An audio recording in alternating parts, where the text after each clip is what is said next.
તો તેના આકાશી દ્રશ્યો પણ સામે આવ્યા છે। હવે સુરતના ખાડીપુર પર પણ નજર કરી લઈએ। ખાડીપુરના આકાશી દ્રશ્યો પણ સામે આવ્યા છે। પર્વતગામ વિસ્તાર આખે આખું બેટમાં ફેરવાઈ ગયો છે। હજુ પણ મીઠી ખાડીના જે પાણી રોડ જે છે તેના પર પાણી ફરી વળ્યા છે। સમગ્ર વિસ્તાર બેટમાં ફેરવાઈ ગયો છે। તો સુરતના ખાડીપુરના પણ આ દ્રશ્યો સામે આવ્યા છે। આકાશી નજારો સામે આવ્યો છે કે જ્યાં ચારે બાજુ પાણી જ પાણી નજરે પડી રહ્યું છે। તો પર્વતગામ વિસ્તાર આખે આખું બેટમાં ફેરવાઈ ગયું છે અને રોડ રસ્તા પર પાણી ફરી વળ્યા હોય તે પ્રકારના દ્રશ્યો સામે આવી રહ્યા છે। તો સુરતવાસીઓને હેરાન થવાનો વારો આવ્યો છે કારણ કે લોકોના ઘરોમાં પણ પાણી ઘૂસી ગયા છે। લોકોને પારાવાર મુશ્કેલીનો સામનો કરવો પડી રહ્યો છે। સુરતના કોસંબાથી કીમને જોડતા જે માર્ગ છે તેના પર પણ પાણી ફરી વળ્યા છે। કીમ નદીમાં ભારે પાણીની આવક થતા નદીનું પાણી રોડ પર ફરી વળ્યા છે। ત્યારે નદીનું પાણી રોડ પર ફરી વળતા ગાયકવાડી માર્ગ બંધ થયો છે। નદીના પાણી સોસાયટીમાં પણ ઘૂસી ગયા છે। લોકો અત્યારે ઘરમાં રહેવા માટે મજબૂર બન્યા છે। તો બીજી તરફ ચારે બાજુ પાણી ફરી વળ્યા છે જેના કારણે લોકો બહાર પણ નીકળી શકતા નથી। લોકો ઘરમાં જ રહેવા માટે મજબૂર બન્યા છે કારણ કે ચારે બાજુ પાણી ફરી વળ્યું છે। વરસાદી પાણી ફરી વળતા લોકોને હાલાકી વેઠવાનો વારો આવી રહ્યો છે। સુરતના ઓલપાડનું સાયણ ગામ પણ ડૂબ્યું છે। મેઘતાંડવથી ગામ બેટમાં ફેરવાઈ ગયું છે। ઓલપાડના સાયણમાં જળબંબાકારના દ્રશ્યો સામે આવ્યા છે। સિઝનમાં બીજી વાર સાયણ ગામ બેટમાં ફેરવાયું છે। ઓલપાડના ધારાસભ્ય મુકેશ પટેલે મુલાકાત લીધી। અધિકારીઓને સાથે રાખીને પૂરગ્રસ્ત વિસ્તારની મુલાકાત લેવામાં આવી છે। અધિકારી ગેરકાયદેસર દબાણ દૂર કરવા માટે સૂચના પણ આપી છે। તો ગેરકાયદેસર નાળા આરસીસી દબાણ દૂર કરવા તેમજ આરએનબીને સૂચના આપવામાં આવી છે। પૂરગ્રસ્ત વિસ્તારમાં જરૂરી મદદ માટે સૂચના આપવામાં આવી છે તેવું મુકેશ પટેલ દ્વારા કહેવામાં આવ્યું છે। તો સુરત સાયણની આ તસવીરો સામે આવી છે કે જ્યાં અનરાધાર વરસાદ વરસવાને કારણે પાણી ભરાઈ ગયા છે। તો ઠેર ઠેર પાણી ભરાઈ જવાને કારણે જે આદેશ છે તે પણ આપવામાં આવ્યો છે। ઓલપાડના ધારાસભ્ય મુકેશ પટેલ દ્વારા પણ મુલાકાત લેવામાં આવી છે। પૂરગ્રસ્ત વિસ્તારની મુલાકાત લેવામાં આવી। આ સાથે દબાણો દૂર કરવાની સૂચના પણ આપવામાં આવી છે। જે ગેરકાયદેસર દબાણ છે તે દૂર કરવા સૂચના આપવામાં આવી છે।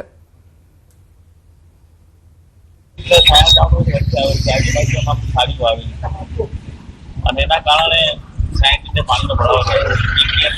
લગભગ 7 પરિવારને સેટિંગ કર્યા પછી પાણી કીમ નદીને લેવલ વધવાથી જે ગોળોલી વાંકનો જે વિસ્તાર છે અત્યારે લોકોની સેફટી માટે બંધ કરવામાં આવ્યો છે। ફૂટપાથની અંદર જે વિસ્તાર છે દરિયાની જે હળપતિ વાસાઓને કોલોનીમાં એને સેટિંગ કર્યા છે। એસડીઆરએફની તો અમરેલીના લીલિયામાં ભારે વરસાદ ખાબક્યો છે। દાડમાં મોટા કણકોટ રોડ પર પાણી ભરાઈ ગયા છે। પાણીના પ્રવાહમાં બાઇક ચાલક તણાયો હોવાની ઘટના સર્જાઈ। બાઇક સાથે કોઝવે પરથી પસાર થતા યુવક પણ તણાયો હતો।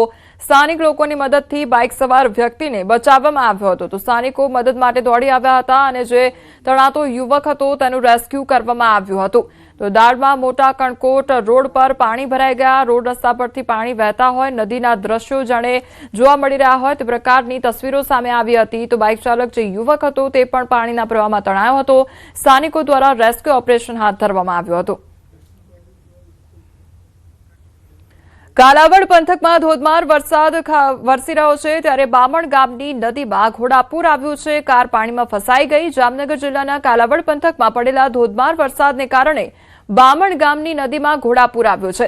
પાણીનો પ્રવાહ અચાનક વધી જતા એક કાર નદીમાં ફસાઈ ગઈ હતી। તો હાલ કારમાં લોકો થાંભલા સાથે દોરડા બાંધીને રહી રહ્યા છે અને દોરડા બાંધીને રાખવામાં આવી છે। તેમજ પૂર ઉતર્યા બાદ જ કારને બહાર કાઢી શકાશે અને લોકોને નદી નાળા પાર ન કરવા માટે તંત્ર દ્વારા સતત અપીલ કરવામાં આવી રહી છે। તો સતત પાણીનો પ્રવાહ વધી રહ્યો છે જેના કારણે સતત લોકોને અપીલ કરવામાં આવી રહી છે કે પાણીના પ્રવાહમાંથી રોડ પરથી પસાર ન થાય અને ઘરમાં રહેવા માટે લોકોને સતત અપીલ કરવામાં આવી રહી છે। તો એક કાર તણાઈ હોય તે પ્રકારની ઘટના પણ સામે આવી હતી। બાવળા સરખેજ હાઈવે સંપૂર્ણ બંધ થઈ ગયો છે। ભારે વરસાદના કારણે બાવળા સરખેજ હાઈવે પર પાણી ફરી વળ્યા છે। હાઈવે વાહન વ્યવહાર માટે બંધ કરી દેવામાં આવ્યો છે। વાહનોને વૈકલ્પિક માર્ગ પર ડાયવર્ટ કરવામાં આવ્યો છે તો એસડીઆરએફ બચાવ કામગીરીનો મોરચો સંભાળ્યો છે। સરી પાટિયા નજીક મેલડી માતા મંદિર અને ગેલોપ્સ ઇન્ડસ્ટ્રીયલ પાર્ક વિસ્તારમાં રેસ્ક્યુ ઓપરેશન તેજ કરવામાં આવ્યું છે। 900 લોકોને સલામત સ્થળ લઈ જવામાં આવ્યા છે। બાવળા, કેરાળા જીઆઈડીસી અને ચાંગોદર પોલીસની સંયુક્ત બચાવ કામગીરી હાથ ધરવામાં આવી છે। પાણીમાં ફસાયેલા લોકોને સલામત સ્થળે ખસેડવાની કામગીરી સતત ચાલુ છે।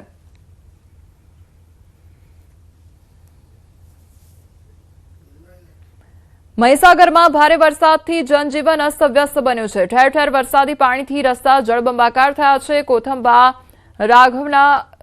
રાઘવના મુવાડા માર્ગ પાણીમાં ગરકાવ થયો છે તો 1 કિલોમીટર સુધી કમરસમા પાણી ભરાઈ ગયા છે। સાવચેતીના ભાગરૂપે રસ્તો બંધ કરવામાં આવ્યો છે। પાણીમાં ન જવા તંત્રને અપીલ કરવામાં આવી છે। ભારે પ્રવાહ વચ્ચે વાહન ચાલકોને સાવચેત રહેવા માટે સૂચના પણ આપવામાં આવી છે।